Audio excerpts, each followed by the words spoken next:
गणेशाय नमः। श्री सरस्वत्यै नमः। श्री परमात्मने नमः। श्री गुरु चरण कमलेभ्यो नमः। श्री जानकी वल्लभो विजयते तराम। श्री राम कथा रस रसिक प्रभो शंभुनाथ हनुमान। लाइट मोड प्रेम सहित आसन धरहु सुनहु कथा करूँगा। सियावल रामचंद्र भगवान की जय। श्री सीतानाथ समारंभा श्री रामानंदार्य मध्यमाम् अस्मदाचार्य पर्यन्ताम् वंदे श्री गुरु परंपरा। बोलिए सद्गुरुदेव भगवान की जय। सुखी बसे संसार सब दुखिया रहे न कोई। यह अभिलाषा हम सब की मेरे भगवान पूरी हो। विद्या बुद्धि तेज बल सबके भीतर हो।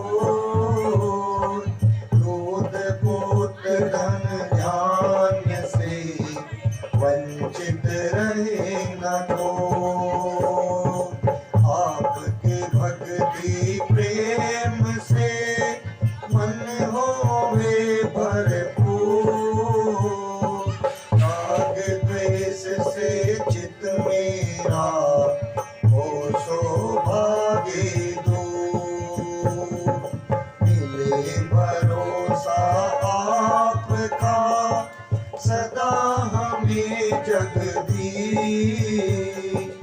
आशा तेरे ज्ञान की बनी रहे ममती।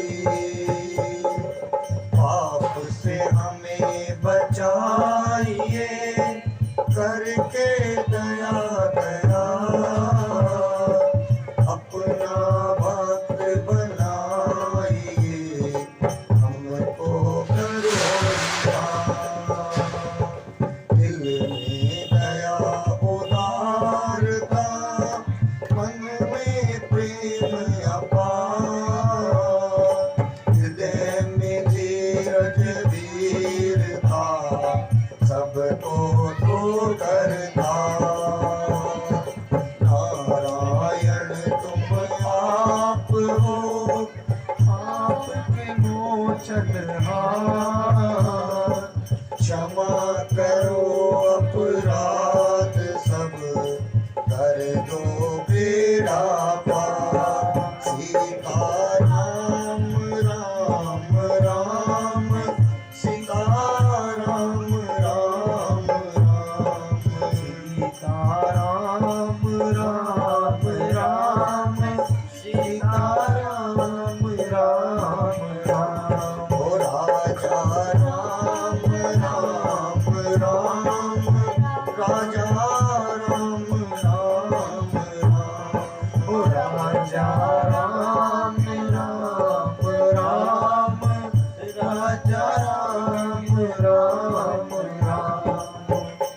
सीता राम राम राम सीता राम राम राम सीता राम राम राम सीता राम राम राम।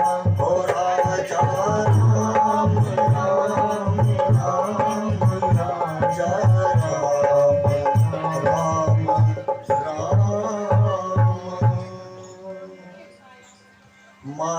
रामो मत पिता रामचंद्र स्वामी रामो मत पिता रामचंद्र सर्वस्व में रामचंद्र दयालु नान्यं जाने नैव जाने न जाने बंदऊं श्री तुलसी के चरण जिनकी न्यों जग काज कली समुद्र बूढ़त लखियों प्रगट्यों सप्त जहाज सिया राम में सब जग जानी करहूं प्रणाम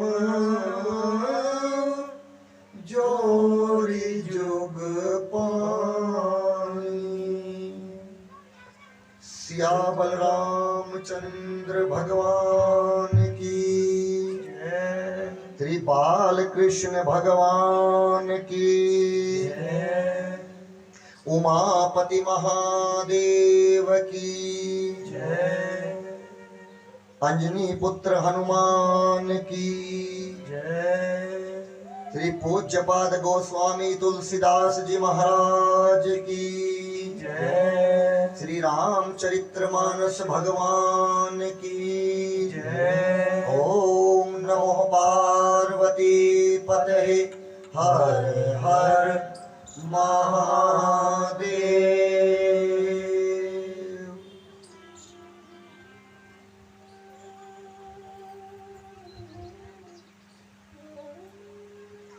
अनंत अनंत कोटि ब्रह्मांड नायक अब कारण करुणालय वर्णालय राघव जी के चरणों में बारंबार साष्टांग और भूत भावन शंकर भगवान जी के चरणों में बारंबार नमन और पूज्यपाद गोस्वामी तुलसीदास जी के चरणों में बारंबार वंदन।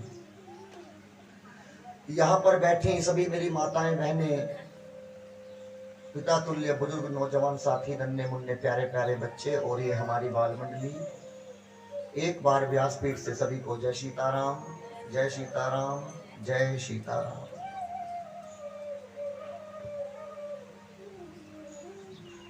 आज आपके यहाँ पर चल रही 9 दिवसीय राम कथा के आप और हम आज यहाँ पर 9वें दिन के रूप में एकत्रित हुए हैं। आज मानो कि जैसे अंतिम पड़ाव पर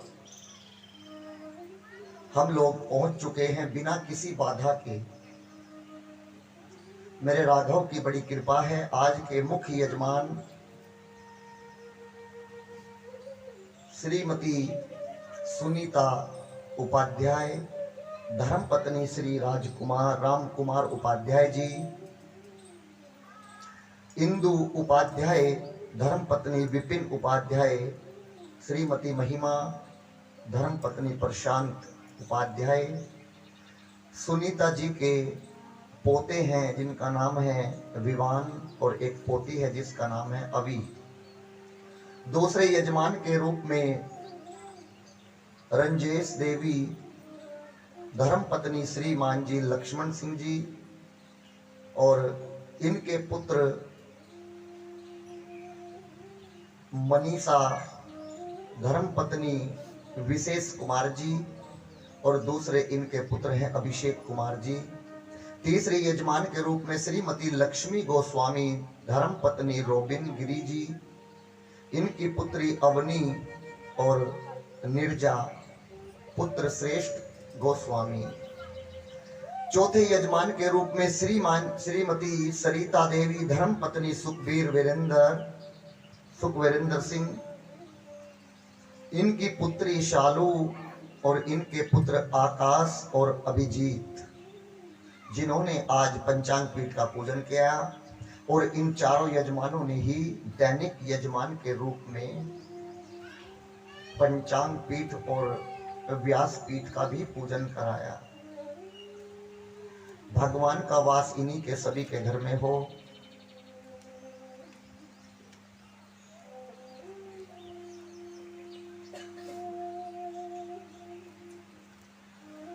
आज की कथा एक भजन से शुरू करते हैं, सभी लोग इसका आनंद लें। सीताराम सीताराम सीताराम गाए जा, राम जी के चरणों में मौज उड़ाए जा। सीताराम सीताराम सीताराम गाए जा, राम जी के चरणों में मौज मनाए जा।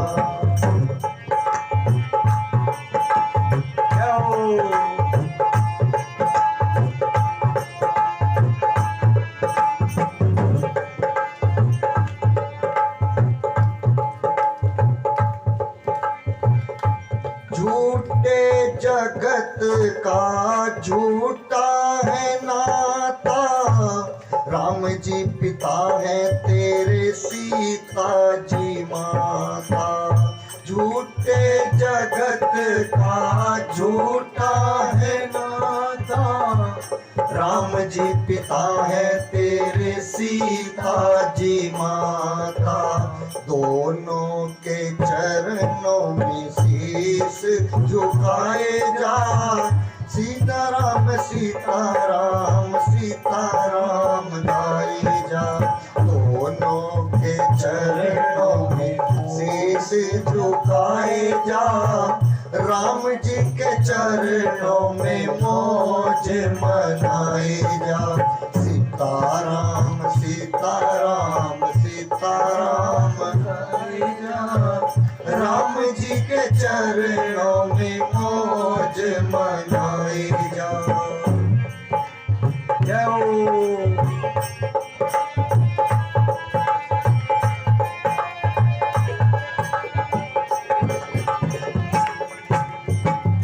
चिंता तू छोड़ प्यारे, राम जी है तेरे, हरे घड़ी हरे पल तेरे हैं मेरे। चिंता तू छोड़ प्यारे, राम जी है तेरे, हरे घड़ी हरे पल तेरे हैं मेरे। सिया सिया गाए जा और राम को रिझाए जा। सिया सिया गाए जा और राम को रिझाए जा। राम जी के चरणों में मौज मनाए जा। सीताराम सीताराम सीताराम गाए जा, राम जी के चरणों में मौज मनाए जा।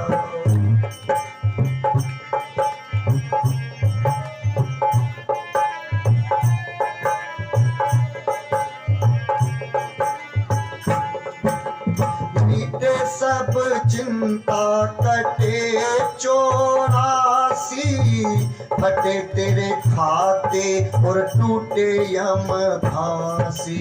मिटे सब चिंता कटे 84, फटे तेरे खाते और टूटे यम फांसी।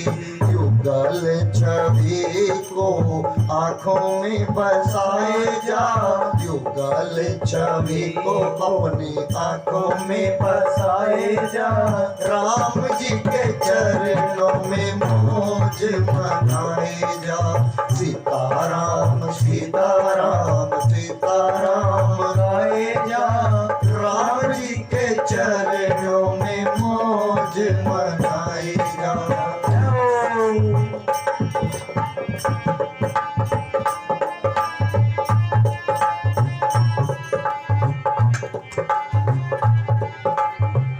मिटे कितनों को सहारा इसी नाम से, सिया अनुज को संभाला है सिया राम ने, मिले कितनों को सहारा इसी नाम से, सिया अनुज को संभाला है सिया राम ने।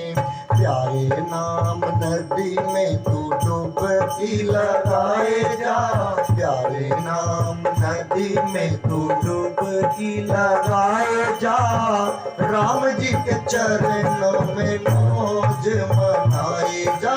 सीताराम सीताराम सीताराम आए जा, राम जी के चरणों में मौज मनाए जा। आज कुछ साउंड आपको अटपटा सा लग रहा होगा, क्यों? क्योंकि कल तबला बज रहा था, आज ढोलक बज रही है।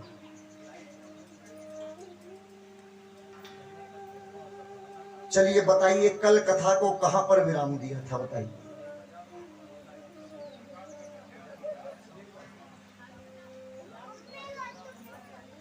भगवान किसके यहां विश्राम कर रहे थे? सबरी मां के यहां। भगवान ने नवदा भक्ति सुनाई और वहीं पर एक सरोवर था जहां पर मेरी मां सबरी रहती थी। एक बार सबरी मां ने उस सरोवर में स्नान कर लिया। ऋषि मुनि आए और उन्होंने कहा कि सबरी, तू बहुत छोटी जाति की है, तूने हमारे सरोवर को दूषित कर दिया। और मैं बताऊं, उसी दिन से वो सरोवर में जल नहीं रहा, जल की जगह पर कीचड़ बन गया। और आज जैसे ही भगवान बाहर घूमने आए, देखा कि ये क्या है, ये सरोवर में कीचड़ क्यों है। वो सब ऋषि मुनि भी वहीं पर खड़े थे, देख रहे थे। और जैसे ही भगवान ने कहा, मां जाओ एक बार इसमें स्नान करो, और मेरी मां जैसे गई, पहला ही कदम सरोवर पर रखा था, उस सरोवर में कीचड़ की जगह पर अमृत के समान जल भर गया। उन ऋषियों ने सोचा कि हमने ये क्या अनर्थ किया। उनको सबरी का दोष लगा। अब भगवान ने मेरी मां सबरी को गति दी। गति देकर सबरी पहुंची वैकुंठ धाम। अब इसके बाद में सबरी से पूछा कि सबसे लास्ट में सबरी मां से पूछा था, मां आप बताओ हम कहां जाएं? गुरु मार्तंग जी ने बताया था कि सबरी, जब भगवान तुम्हें मोक्ष देंगे तो वो तुमसे पूछेंगे कि मां अब हम किधर जाएं, तो तुम क्या बताओगी? कहना कि दक्षिण दिशा में जाओ और वहां पर एक पर्वत मिलेगा जिसका नाम है पंपा सरोवर पर्वत। जिसके नीचे कौन रहता है? सुग्रीव रहता है और हनुमान रहते हैं। उनसे कहना कि जैसे ही तुम उस पर्वत पर जाओगे तो तुम्हारी मित्रता हनुमान से होगी और सुग्रीव से होगी। भगवान और लक्ष्मण भैया चले दक्षिण दिशा में। जैसे ही उस पर्वत पर पहुंचे तो वहां पर हनुमान जी भेष बदल कर आए। किसका? एक ब्राह्मण का। किसने भेजा? सुग्रीव जी ने। कहा कि जाओ, लगता है कि पर्वत के ऊपर कोई आया है, कहीं ऐसा तो नहीं मेरा भाई जो बाली है, जो मुझसे नफरत करता है, उसी ने तो किसी को नहीं भेजा। हनुमान जी ने जैसे जाकर देखा, उन्होंने कहा कि आप कौन हैं? कि मैं तो एक गरीब ब्राह्मण हूं, आपका क्या नाम है? हनुमान जी ने कहा कि पहले आप बताओ।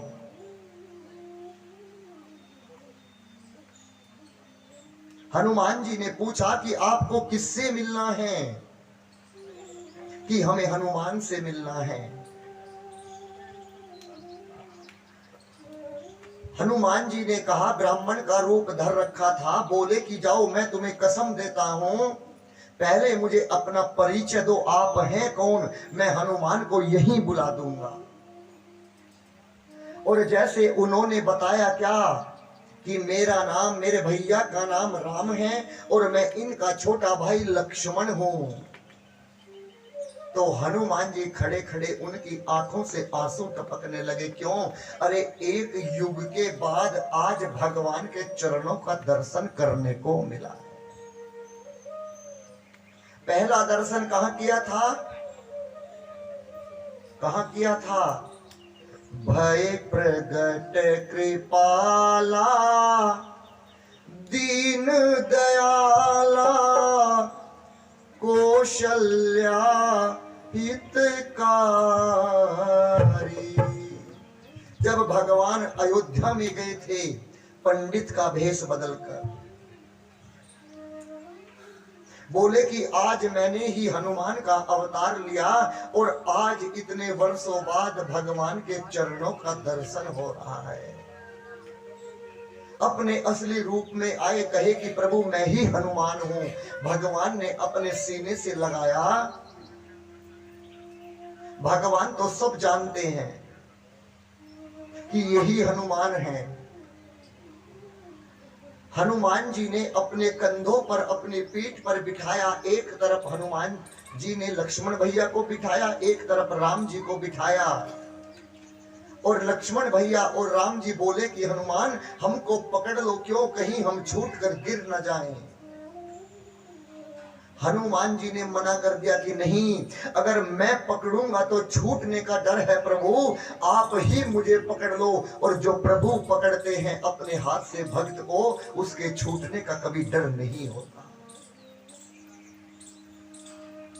आपने बिल्ली का बच्चा देखा होगा, छोटा सा, अपनी मां के पेट पर चिपक जाता है। यदि बच्चा अपने आप पकड़ेगा तो बच्चे का छूटने का डर है, और एक हाथ से मां ही पकड़ लेती है तो बताइए कैसे छूटेगा? क्यों? क्योंकि मां ने पकड़ रखा है। ऐसे हनुमान जी कह रहे हैं कि जब हमारे पिता हमको पकड़ेंगे तो हमारा छूटने का डर नहीं है, इसलिए आप ही मुझे पकड़ लो। भगवान और लक्ष्मण जी ने हनुमान जी को पकड़ा और अब लेकर गए नीचे गुफा में, जहां पर सुग्रीव रहते थे। सुग्रीव से जाकर भेंट कराई। हनुमान जी ने 2 लकड़ियां ली और उनसे अग्नि मंथन किया, अग्नि जलाई और अग्नि जलाकर परिक्रमा की और दोनों के बीच में मित्रता हुई। दोनों ने एक दूसरे के बारे में बताया। सुग्रीव ने बताया कि मेरा एक भाई है जिसका नाम है बाली, वो मेरा बहुत बड़ा शत्रु है और मेरी पत्नी को भी उसने मेरे हाथों से छीनकर अपने पास रखता है। प्रभु,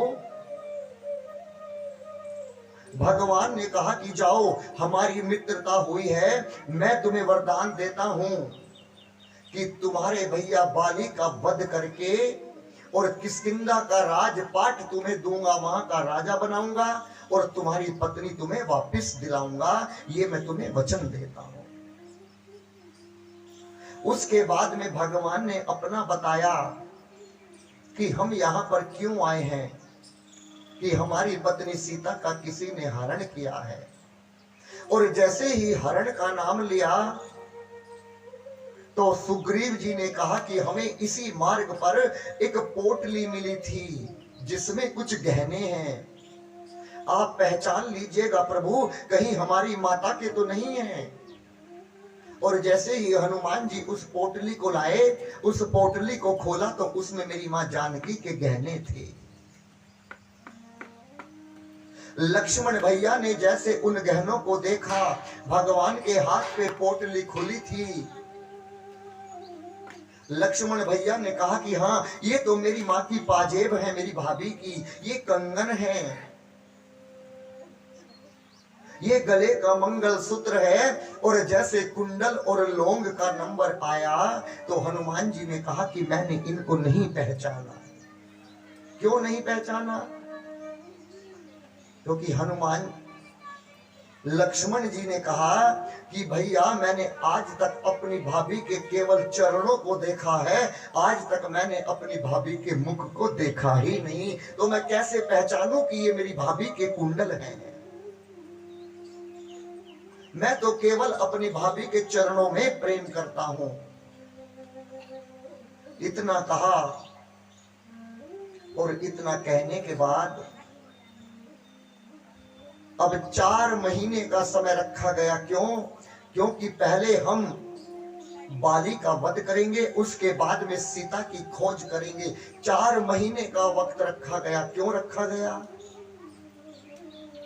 क्योंकि जिसे आप चमासे कहते हैं वो असलियत में चमासे नहीं है, चौमास है। चौमास बोलते हैं उन्हें, 4 मास। उस समय बरसात की ऋतु थी, बरसात पड़ती थी और पहले नदियों पर इतने सेतु पुल नहीं थे। इसीलिए भगवान ने कहा कि अभी सारे मार्ग बरसात की वजह से बंद हैं, हम 4 महीने बाद यहां से सीता की खोज करने चलेंगे। और भगवान पहुंचे कहां? किष्किंधा। और वहां पर जाकर आप सब लोग जानते हैं कि भगवान ने बाली को कैसे मारा। बताइए, यदि भगवान बाली को छुप कर ना मारते तो क्या बाली का वध कर सकते थे? नहीं कर सकते थे ना। क्यों नहीं कर सकते थे? वरदान था और वो वरदान भगवान पर भी लागू होता है। क्यों? क्योंकि मेरे राम जी एक मनुष्य के रूप में आए हैं, एक भगवान के रूप में नहीं आए हैं। इसीलिए भगवान ने बाली को छुपकर वध किया और बाली को मरते मरते बहुत समझाया। बाली ने अपने एक पुत्र को बुलाया जिसका नाम था अंगद, और अंगद का हाथ पकड़कर मेरे प्रभु रघुनाथ जी के हाथ में दे दिया कि प्रभु आप जानो, आपका काम जाने। हे अंगद, आज के बाद तुम्हारे सब कुछ प्रभु राम हैं, जैसा ये कहे तुम्हें ऐसा ही करना है। आज पहली बार आपने इतने दिन से कथा सुन रहे हैं, आज पहली बार हनुमान जी का कथा में आगमन हुआ है, पहली बार। और आज दिन क्या है? मंगलवार। और महीना कौन सा है? चैत्र का। भगवान का जन्म कब हुआ था? चैत्र के मंगलवार के दिन हुआ था। और आज इतनी शुभ घड़ी में हनुमान जी कथा में प्रवेश कर रहे हैं, कितनी अच्छी बात है। भगवान श्री राम जी भी नवमी के दिन आए थे चैत्र मास में, लेकिन उस दिन तो अंधी तूफान की वजह से हम कथा ही नहीं कर पाए। और अब सारा राजपाट किष्किंधा का किसको मिला? सुग्रीव को मिला। लेकिन मैं आपको बताऊं, जब किसी को आनंद प्राप्त होता है तो वो सब कुछ भूल जाता है।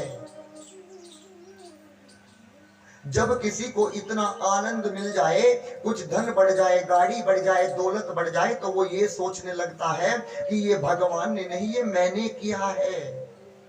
यही अहंकार है, अभिमान है। और जिसके पास में इतना सब कुछ होते हुए भी वो केवल ये कहता है कि ये मैंने नहीं, ये सब भगवान ने दिया है, ये सब उनकी कृपा है, उसे कभी अभिमान नहीं होता। भक्त तो केवल हर वक्त बस यही कहा करता है। क्या कहा करता है? अपनी उपलब्धि को भी दूसरों में बांट दिया करता है। वो कहीं पर अपना नाम नहीं लिखाता। लेकिन हम और आप कहीं 10-11 रुपए दान देते हैं तो सोचते हैं कि मंदिर में 10 बार सूचना बोलनी चाहिए कि मैंने दान दिया है। इसीलिए कहा गया है गुप्त दान का ज्यादा प्रभाव होता है। भजन 3 प्रकार से किया जाता है। एक बोलकर नहीं, होठों को बंद कर लेकिन अंदर जीभ चलाकर, और तीसरा होठ भी बंद, जीभ भी नीचे बैठी है और बस केवल ये बात करता है। उस भजन का ज्यादा प्रभाव होता है।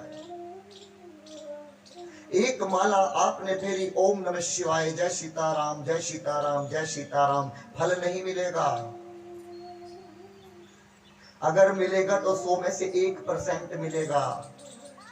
और अगर इसी भजन को होंठ बंद हो और अंदर जीभ चल रही हो, जीभ चल रही है, इसका असर मिलेगा आपको 20%। और यदि जीभ भी बंद कर दो और बस बैठ जाओ, 100% फल मिलेगा। इसीलिए जिस मंत्र की मौन होकर अग्नि में आहुति दी जाती है, उसका फल 1000 गुना बढ़ जाता है। भक्त अपनी उपलब्धियों को भी दूसरों में बांट देता है।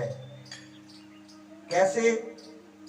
मेरा राम की कृपा से सब काम हो रहा है। मेरा राम की कृपा से सब काम हो रहा है। करते हो मेरे राघव, करते हो मेरे राघव, मेरा नाम हो रहा है। मेरा राम की कृपा से सब काम हो रहा है। मेरा राम की कृपा से सब काम हो रहा है। थोड़ी आवाज बढ़ा देना इनकी, बहुत ज्यादा कम हो रही है। पतवार के बिना ही मेरी नाव चल रही है। पतवार के बिना ही मेरी नाव चल रही है।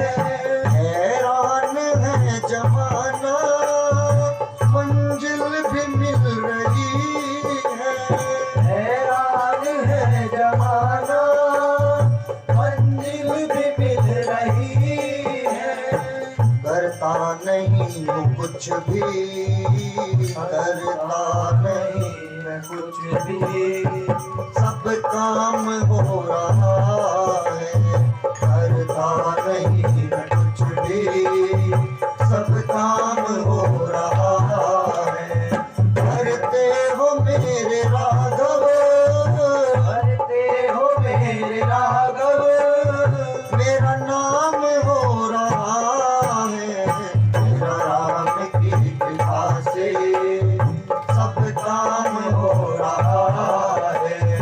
मेरा राम की कृपा से सब काम हो रहा है।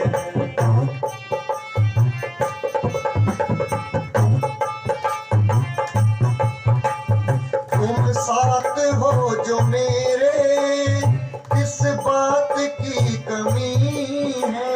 तुम साथ हो जो मेरे, इस बात की कमी है।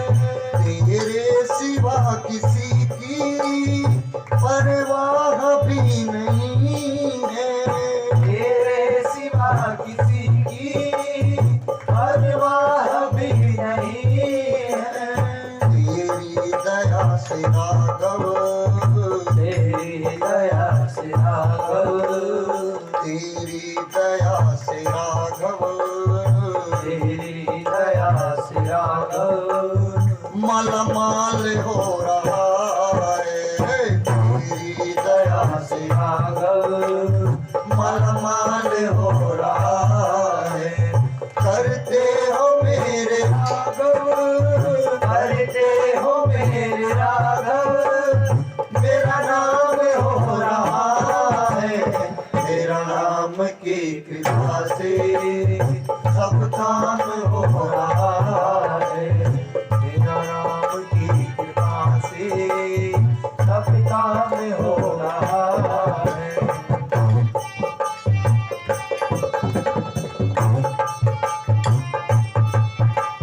तूफान आंधियों में तूने ही मुझको थामा, तूफान आंधियों में तूने ही मुझको थामा। तुम कृष्ण बन के आए मैं जब बना सुदामा, तुम कृष्ण बन के आए जब बना सुदामा। तेरा करम ही मुझ पर, तेरा करम ही मुझ पर सर आम हो रहा है। तेरा करम ही मुझ पर सर आम हो रहा है। राम की कृपा से सब काम हो रहा है। मेरा राम की कृपा से सब काम हो रहा है। हम लोग अपने जीवन में कब फंसते हैं? जब हम अपना काम स्वयं करते हैं। अरे काम करने से पहले भगवान को सौंप दो। भगवान को सौंप दो कि रघुनाथ आप जानो, आपका काम जाने, मैं तो केवल निमित्त हूं, मुझे कुछ नहीं पता। किसकी भांति? केवट की भांति। इस कथा में एक केवट की और छोटी सी कथा आती है। एक बार एक गांव में केवट भैया रहते थे और उसी गांव में केवट भैया के मकान के पास एक रघुनाथ जी का मंदिर था। उसमें एक पंडित जी रहा करते थे। रोज आरती करते केवट से कोई पूछता कि केवट कहां जा रहे हो, तो केवट कहता रघुनाथ जी जाने। केवट आज घर में क्या बना है रघुनाथ जी जाने, मुझे कुछ नहीं पता। उसी गांव में एक जज रहते थे। एक बार केवट की एक बेटी इतनी बड़ी हो गई कि केवट को कुछ कर्जा लेना पड़ा और गए साहूकार के पास। साहूकार के यहां से 200 रुपए उधार लिए ब्याज पर। अब केवट का बेटा बड़ा हो गया, कुछ काम घर में ऐसा बढ़ गया कि वो भी कुछ रोजगार करने लगा। और एक दिन केवट ने सोचा कि चलो आज साहूकार का जितना भी धन लिया है आज ब्याज के साथ उनका वापस कर देता हूं।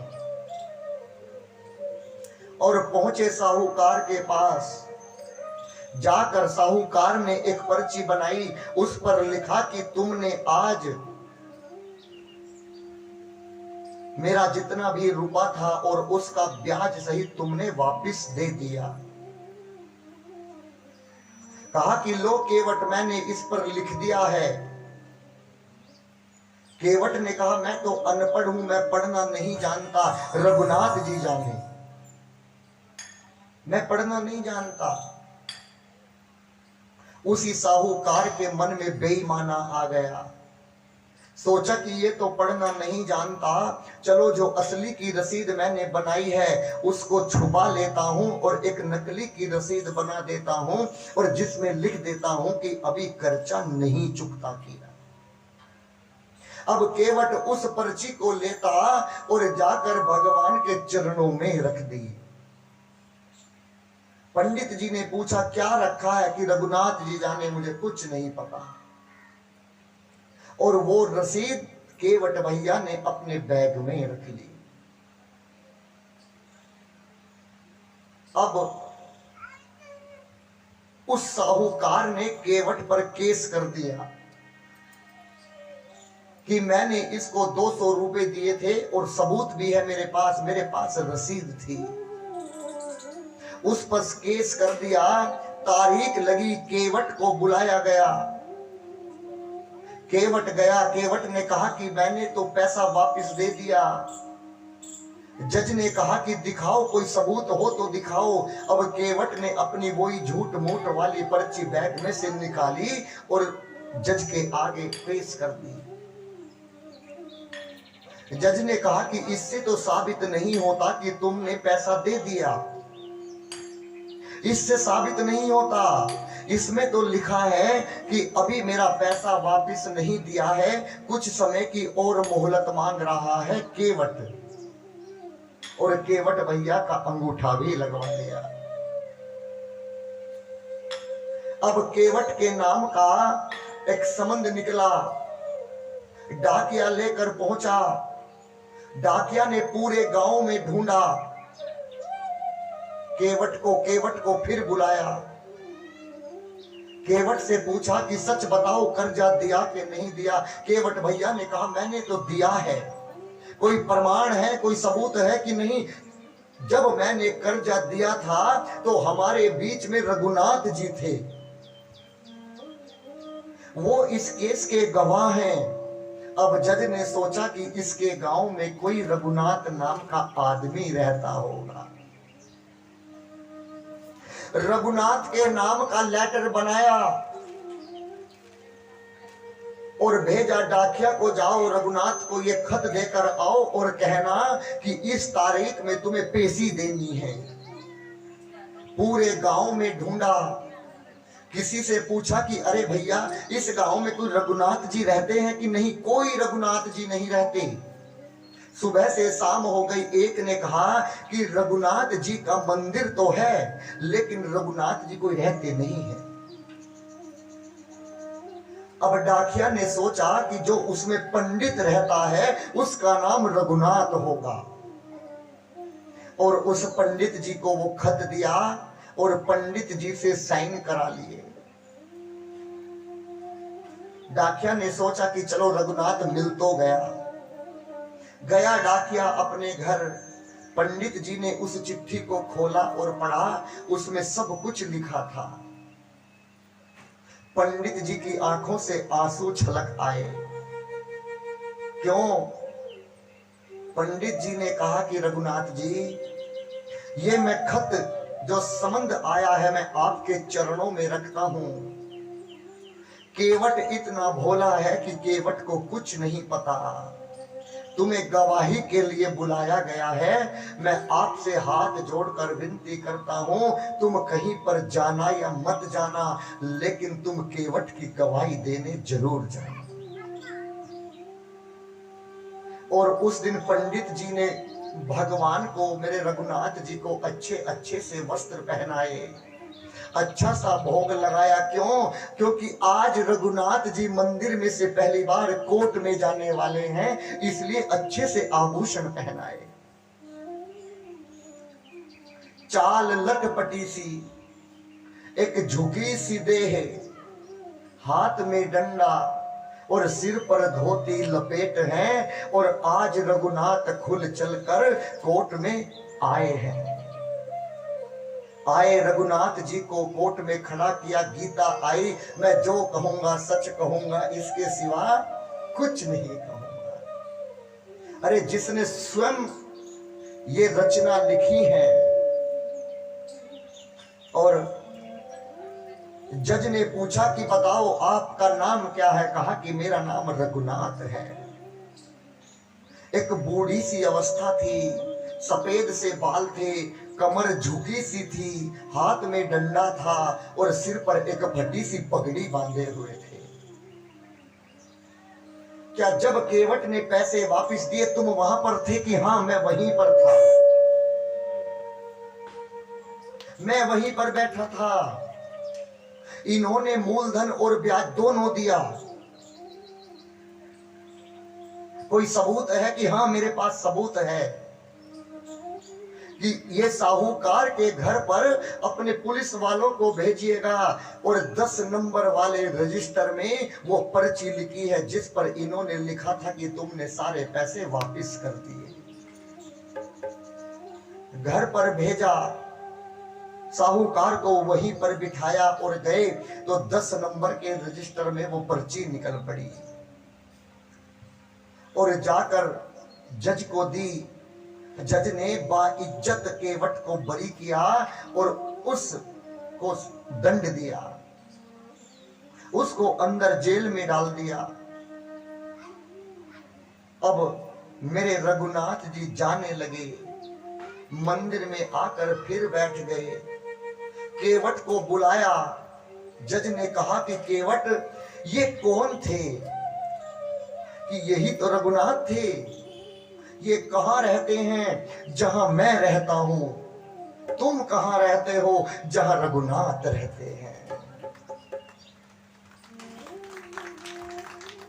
और इतनी सी बात को सुनकर जब सारी घटना बताई कि ये रघुनाथ वो वाले रघुनाथ नहीं हैं, ये स्वयं मेरे प्रभु राम जी हैं, आज मंदिर में से स्वयं मेरे सबूत के रूप में गवाह बनकर आए हैं। और जैसे ही ये बात सुनी तो आज बैठे बैठे बैठे बैठे जज ने अपने पद से इस्तीफा दे दिया और अपने घर गए। घर जाकर रोए, कुछ नहीं खाते, कुछ नहीं पीते।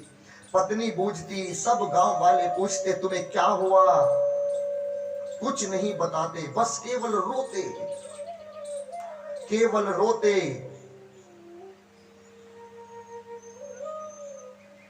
क्या कहते? बस दुख तो एक बात का है। कौन सा दुख? कुर्सी पे बना जज बैठा रहा, कुर्सी पे बना जज बैठा रहा।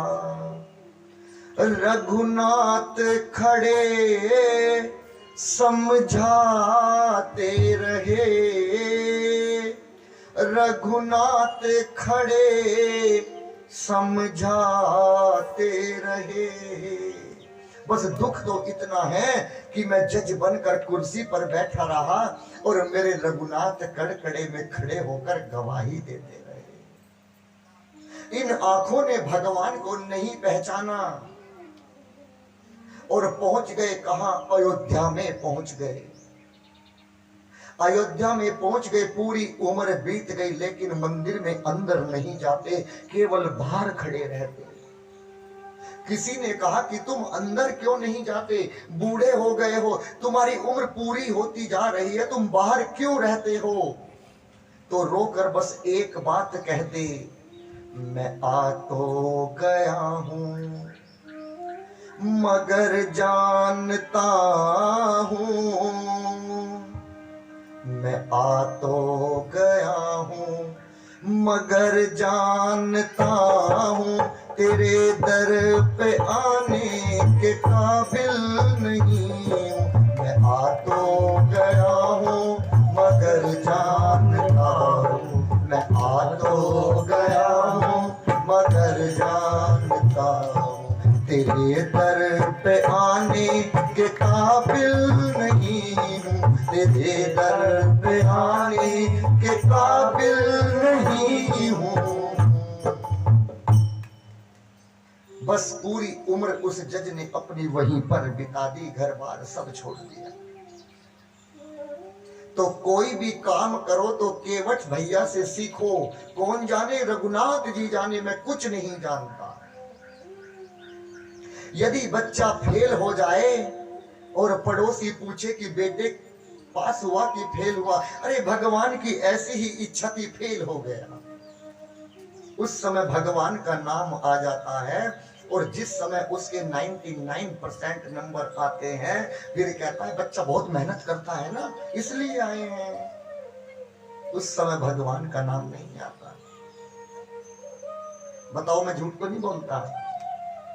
कोई भी काम करो, मुझे नहीं पता, तुम जानो, तुम्हारा काम जाने, मैं तो बस केवल तुम्हारा नौकर हूं। कभी भी तुम्हारा कोई भी काम अटकने वाला नहीं है। जैसे ही अब सब लोग आनंद में थे तो सुग्रीव को 4 महीने बीत गए लेकिन भगवान की याद नहीं आई। क्यों? आनंद में भगवान बिसर गए। लक्ष्मण बोले कि भैया यदि तुम कहो तो मैं अभी जाकर सुग्रीव को दंड दूं, उसे मार दूं। राम जी ने कहा कि आज नहीं मारेंगे सुग्रीव को, तो भैया कब मारेंगे? कल मारेंगे। कल का नाम क्यों लिया? भगवान कहना चाहते हैं कोई भी जब क्रोध आए तो कोई काम जल्दी में नहीं करना चाहिए, उसे कल पर टाल देना चाहिए। कल हुई, लक्ष्मण जी को भेजा और गए, द्वार पर खड़े थे और जाकर दूत ने बताया सुग्रीव को कि लक्ष्मण जी आए हैं। सुग्रीव घबरा गए, अरे मैं तो भूल गया, हमें तो मां सीता को भी ढूंढना है। और दूत से कहा कि लक्ष्मण को बाहर रखना जब तक मैं ना कहूं। और सुग्रीव इतना चतुर है कि अंदर एक सभा बिठाई और उस सभा में मां सीता की चर्चा करने लगा कि अब हमें पंपा सरोवर जाना है और जाकर मां सीता को भी ढूंढना है। और उसी बीच लक्ष्मण जी को बुला लिया। लक्ष्मण जी ने सुना, अरे ये तो हमारे बारे में ही चर्चा कर रहे हैं, इनको हमारा ध्यान है। और जाकर सुग्रीव जी को गले लगाया और सब लोग पहुंचे। वहां पर एक सभा बैठी और पूरी सेना को 4 टुकड़ियों में बांटा गया। एक टुकड़ी को पूरब में भेजा, दूसरी को पश्चिम में, उत्तर, और चौथी टुकड़ी बची किसकी? हनुमान जी, जामवंत जी, नल और नील और अंगद, जितने भी बड़े बड़े योद्धा थे वो बचे। और उनको कहां भेजा? उनको दक्षिण दिशा में भेजा। क्यों? क्योंकि राम जी जानते हैं कि सीता का पता तो केवल मेरा बेटा हनुमान ही लगाएगा और किसी के बस की बात नहीं है। सुग्रीव ने कहा कि यदि 1 महीने के अंदर तुमने सीता मां का पता नहीं लगाया तो तुम सबको मृत्यु दंड दिया जाएगा। और सबसे बाद में भगवान ने हनुमान जी को बुलाया और हनुमान जी चरणों में बैठे और सिर पर हाथ रखकर बोले कि हनुमान, सबसे पहले हनुमान जी को मेरे राम जी ने यहां पर बेटा बोला था और अपनी एक अंगूठी निकाल कर दी जिस पर लिखा था राम। वो अंगूठी निकाल कर दी। बताइए हनुमान जी ने उस अंगूठी को कहां रखा? क्या हनुमान जी के पास में कोई जेब थी जिसमें वो रखते? बताइए कहां पर रख कर लेकर गए? प्रभु मुद्रिका मेली मुख माही। भगवान, आपने देखा होगा भगवान हनुमान जी ने अपने मुख में उस अंगूठी को दबाया और कहा कि जाओ हनुमान, मैं तुम्हें आशीर्वाद देता हूं कि तुम्हारा सारा मनोरथ पूर्ण हो, सिद्ध हो। अब आप मुझे बताइएगा, जिसको भगवान स्वयं ये आशीर्वाद दे दे कि जाओ तुम्हारे सारे कार्य पूर्ण होंगे, तो क्या उसको कोई उस काम के करने से रोक सकता है? आदि समस्या तो वहीं पर सोल हो गई हनुमान जी की, जब भगवान ने कहा कि जाओ तुम्हारा मनोरथ पूर्ण हो। हनुमान जी अपनी टुकड़ी को लेकर चले दक्षिण दिशा में और जाकर रामेश्वरम तट पर बैठे। और वहीं पर एक गिद्ध है जिसका नाम है संपाति। जो कल गिद्ध आपने सुना था जटायु जी जिनका कल वध हुआ था, उन्हीं के बड़े भाई हैं जिनका नाम है संपाति। वो उसी पर्वत पर रहते हैं, ऊपर बैठकर सब देखते हैं और उनको पंख नहीं है, वो उड़ नहीं सकते। क्यों? एक बार दोनों भाइयों में ये बहस छिड़ पड़ी कि देखे सूर्य पर कौन पहले जाता है। और जटायु अहंकार के कारण बढ़ता चला गया। जब देखा बड़े भाई ने कि मेरे भाई जटायु के तो पंख जलने लगे, तो संपाति ने अपने पंखों को ऊपर से ढक लिया और संपाति के दोनों पंख जल गए और जटायु नीचे आ गया। वापसी में संपाति नीचे आया तो नीचे एक ऋषि मिले जिनका नाम था चंद्रमा मुनि। चंद्रमा मुनि से कहा कि आप मुझे कोई वरदान दीजिएगा, मेरे दोनों पंख जल गए हैं। चंद्रमा मुनि ने कहा कि जब इस तट पर हनुमान जी आएंगे, अंगद जी आएंगे, जब वीर योद्धा आएंगे और वो तुमसे पूछेंगे कि सीता का पता बताओ, तो तब तुम उनके दर्शन करोगे और तुम्हारे नवीन पंख उग आएंगे। आज जैसे ही ऊपर बैठकर संपाति ने नीचे देखा, अरे इतने लोग आए हैं, मैं इतने दिन से भूखा हूं, आज मुझे खाने के लिए बहुत आहार मिलने वाला है। तभी नीचे जामवंत जी ने कहा कि देखो, एक ये गिद्ध है जो हमें खाने की बात करता है, और कल एक वो गिद्ध था जिसका नाम जटायु था, जिसने सीता को बचाने के चक्कर में अपने प्राणों का त्याग कर दिया। और जैसे ही संपाति ने सुना कि जटायु ने, अरे वो तो मेरे भाई थे, क्या हुआ मेरे भाई को, सब बताया कि तुम्हारे भाई अब इस दुनिया में नहीं रहे। सीता को बचाते बचाते उन्होंने अपने प्राणों का त्याग कर दिया। संपाति ने कहा कि अब तुम्हें कोई चिंता करने की आवश्यकता नहीं है, मैं तुम्हें कदापि नहीं खाऊंगा। और संपाति के नवीन पंख उग आए और समुद्र के किनारे पर खड़े होकर हाथ में जल लेकर अपने भाई संपाति ने जटायु के लिए तर्पण किया कि हे मेरे भाई, तुम कहीं भी हो, मैं तुम्हारी आत्मा की शांति के लिए तर्पण करता हूं। अब संपाति से कहा कि हमने सुना है कि जब तुमने हमारी इतनी सहायता की है, तो आप हमारी एक छोटी सी सहायता और कर दीजिए। कौन सी सहायता? मैंने सुना है कि गिद्ध की दृष्टि बहुत दूर तक जाती है, तुम एक बार ऊपर बैठकर ये बता दो कि हमारी मां सीता कहाँ है। और संपाति उड़े और पर्वत जो सबसे ऊंची चोटी थी वहां पर जाकर बैठे और बोले, वो बैठी सीता कहाँ? लंका में अशोक वाटिका में एक अशोक के पेड़ के नीचे बैठी है सीता। सब बता दिया। जामवंत जी ने कहा जब इतना काम कर दिया तो एक छोटा सा काम और कर दो। कौन सा काम? एक बार सीता के पास जाओ और जाकर ये मुद्रिका दिखा देना और आकर हमें बताना, हम अपने प्रभु राम को बताएंगे। संपाति ने कहा मैं इस काम को नहीं कर सकता। क्यों? क्योंकि मैं बूढ़ा हो गया हूं। मैं देखत तुम नाही गिद्ध दृष्टि अपार, बूढ़ भयं नत करऊं कछुक सहाय तुम्हार। मैं बूढ़ा हो गया हूं, तुम्हारी अब कोई सहायता नहीं कर सकता।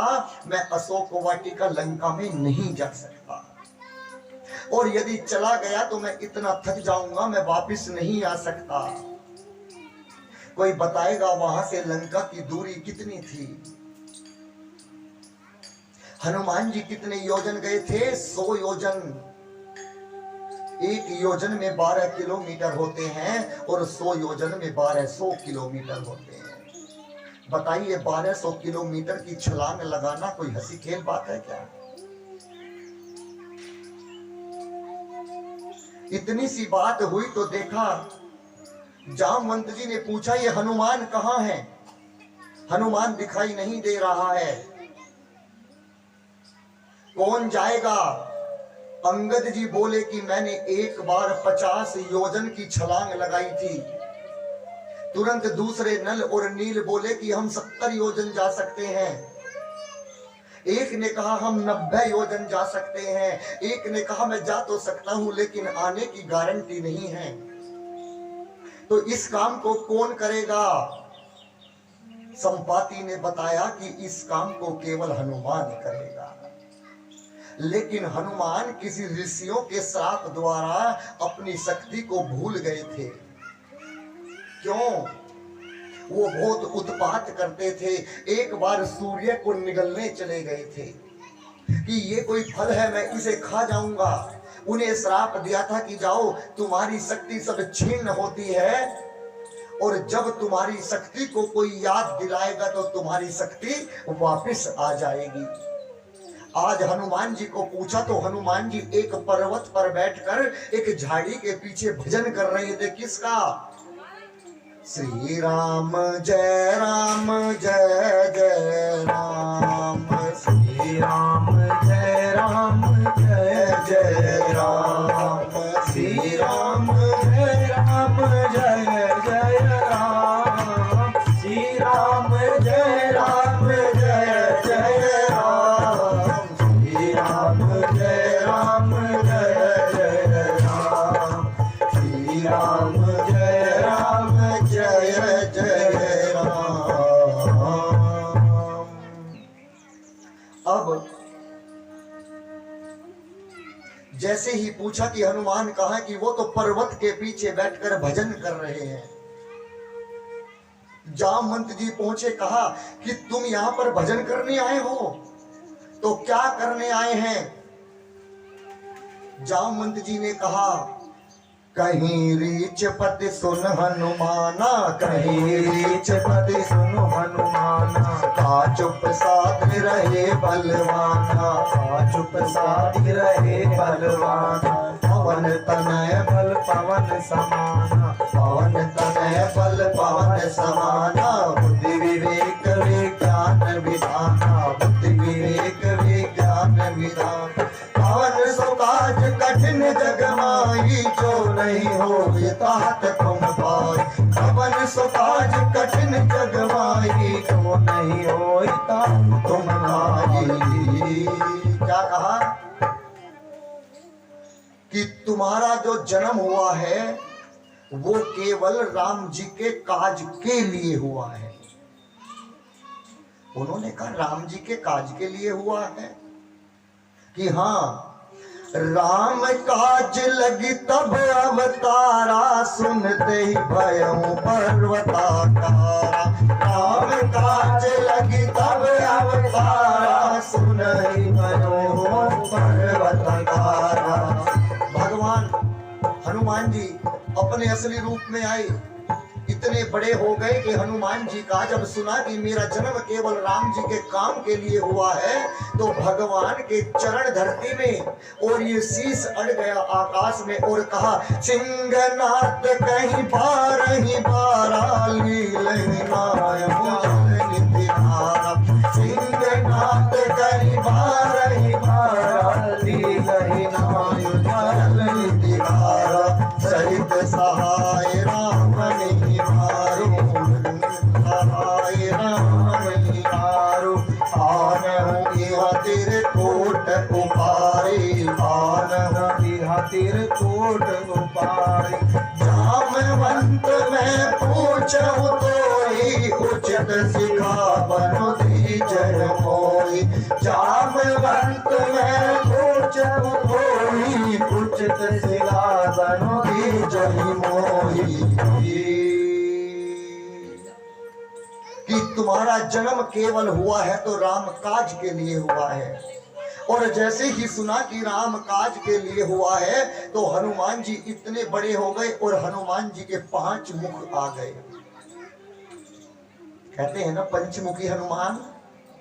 और सिंहनाद कहीं बार ही बारा, एक शेर का भी मुख है हनुमान जी का। और उस शेर के मुख से बोलो कि बताओ जामवंत जी मुझे क्या करना है।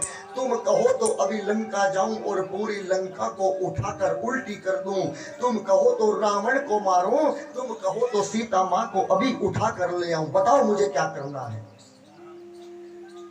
जामवंत जी ने कहा तुम्हें क्या करना है, पहले नीचे आओ, छोटे हो जाओ,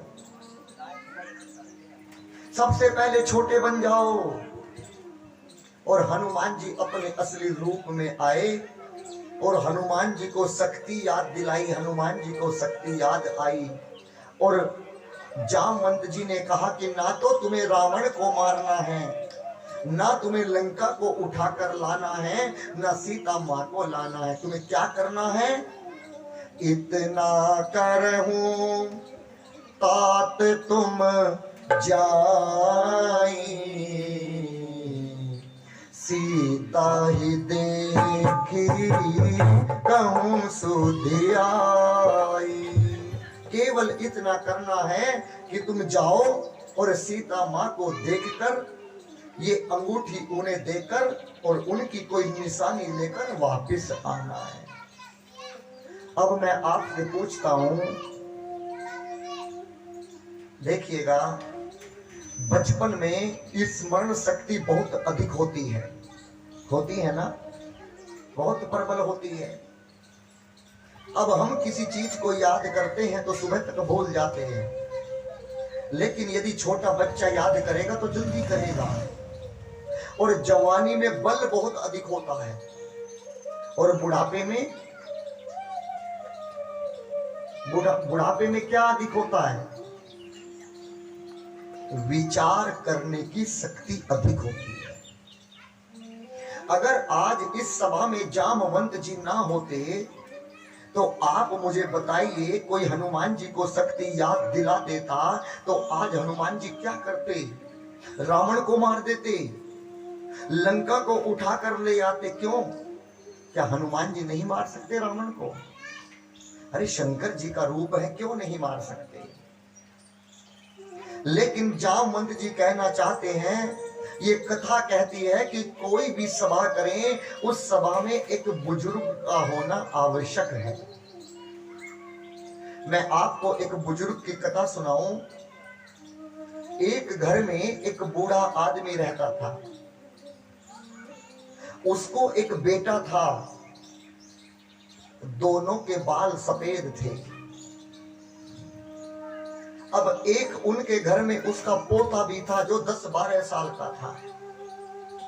स्कूल में से आया तो उसके बाबा अपने सफेद बाल काले रंग से डाई से काले कर रहे थे। पोते ने पूछा, बाबा क्या कर रहे हो? बाबा ने जवाब दिया, दिखाई नहीं देता, अंधा है, सफेद बाल को काले कर रहा है।